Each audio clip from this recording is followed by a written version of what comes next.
Families, welcome to குகாஸ் மந்தி channels. இன்றைக்கி இந்த வீடியோவில் என்ன பார்க்க போகிறீங்க அப்படின்னு பார்த்தீங்கன்னா, ஆல்ரெடி லாஸ்ட்டு ஒரு ப்ளவுஸ் வீடியோ வந்து ஆரி ஒர்க் வீடியோ வந்து போட்டிருந்தேன்.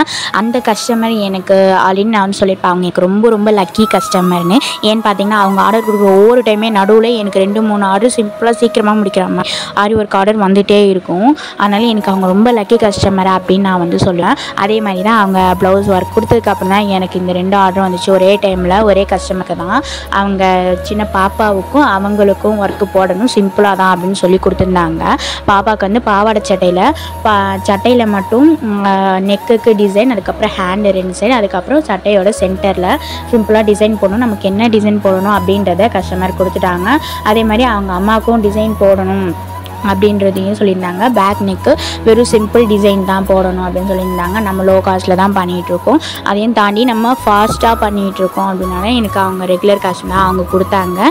நம்ம இந்த ஒர்க்கையும் பர்ஃபெக்டாக முடித்து அவங்களுக்கு கொடுத்தாச்சு. என்னென்னு பார்த்தீங்கன்னா, நான் எப்போயுமே எந்த ஒர்க் வரும்போது அதை இல்லை இது இல்லை அது இல்லைன்னு சொல்லி நான் விடவே மாட்டேன். வந்தால் போதும், அதை எப்படியாவது பண்ணிடணும், பண்ணாதான் ஆச்சு அப்படின்னு எனக்கு கிடைக்கிற சான்ஸ் எல்லாம் நான் யூஸ் பண்ணிகிட்டே இருப்பேன். அது எவ்வளோ பெரிய வேலையாக இருந்தாலும் வாங்கிட்டு பரவாயில்ல எப்படியாவது இதை முடிச்சு கொடுத்துடலாம் அப்படின்னு சொல்லிட்டு அட் டைம்லேயே சேம்லேயே உட்காந்து கண்டினியூஸாக போட்டு சேம் ஒரே டேட்டில் நான் 2 பேர்தையுமே ப்ளவுஸு வந்து கொடுத்துட்டேன்.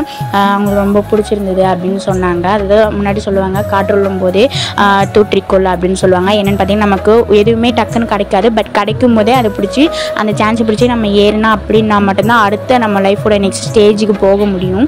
அதனால் எனக்கு என்ன ஒர்க் வந்தாலும், எந்த விஷயம் சரி, மெகந்தியாக இருந்தாலும் சரி, இல்லை ஆரி ஒர்க்காக இருந்தாலும் சரி, இல்லை வேறு ஏதாவது என்ன பேர் ஒர்க் கொடுக்குறாங்க அப்படின்னாலும் சரி, அதை பர்ஃபெக்டாக நோன்ற பதிலே என்கிட்ட இருக்காது. ஓகே முடிச்சு நான் இதை பிடிச்ச ஒரு மேலே ஏறலாம், 8 பேர் வரலனா, நல்ல பேர் வரலனா கூட பரவாயில்ல, கெட்ட பேர் வந்துடக்கூடாது அப்படின்னு நான் வந்து ரொம்ப யோசிப்பேன். அதையும் தாண்டி இப்போது நம்ம நிறைய ஆர்டர்ஸ் எடுக்கிறோம், கஸ்டமர் பிடிக்கிறோம், இவ்வளோ பேமெண்ட் வந்தால் போதும் அப்படின்னு நான் பண்ணவே மாட்டேன். எனக்கு எவ்வளோ பேமெண்ட் 100 ரூபா கொடுத்தாலும் சரி, 1000 ரூபா கொடுத்தாலும் சரி, கஸ்டமர் குறை இல்லாமல் சூப்பர்னு சொல்ல வேண்டாம், நல்லா இல்லைன்னு சொல்ல வேண்டாம், நல்லா இல்லை அப்படின்னு சொல்லி எனக்கு எவ்வளோ பேமெண்ட் ஆனாலும் உண்மையாக எனக்கு ரொம்ப கஷ்டமாக இருக்குது. ஏன் இதை நான் வாங்கினேன், எனக்கு இது வேண்டாம் அப்படின்னு சொல்கிற அளவுக்கு எனக்கு கஷ்டமாக இருக்கும். அதனால் எனக்கு கஸ்டமர் எப்போயுமே ஹாப்பியாக இருக்கணும் அப்படின்றதுக்காக ஒவ்வொன்றும் பார்த்து ஃபாஸ்ட்டாகவும் முடிப்பேன், கரெக்டாக நீட்டாகவும் என்னால் முடிஞ்ச பெஸ்ட்டையும் நான் கொடுப்பேன். அந்த மாதிரி தான் இந்த கஸ்டமரும் நம்ம கொடுத்துருந்தாங்க. அழகாக பர்ஃபெக்டாக நம்ம கொடுத்துட்டோம். இந்த டிசைன் எப்படி இருந்துச்சு அப்படின்னு நீங்கள் மறக்காமல் கமெண்ட்டில் சொல்லுங்கள்.